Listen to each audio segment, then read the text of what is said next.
2003 год. Международный год пресной воды.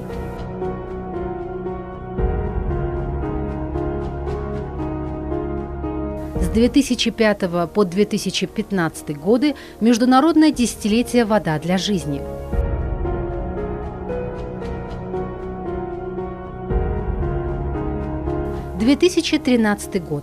Международный год водного сотрудничества.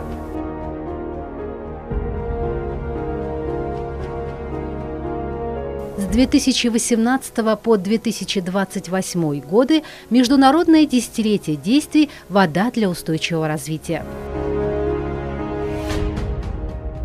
Есть 4 большие инициативы в области водных ресурсов, которые Республика Таджикистан смогла реализовать и представить мировому сообществу благодаря инициативе и усилиям лидера нации, президента Республики Таджикистан, уважаемого Эмомали Рахмона.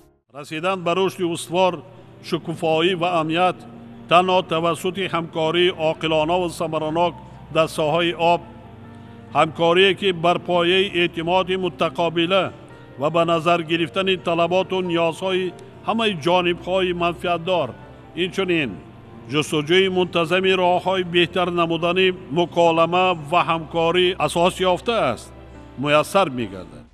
Таджикистан – маленькая страна на планете, но она призывает всех работать вместе и сообща во имя интеграции, водоснабжения, устойчивого развития и будущего всего человечества.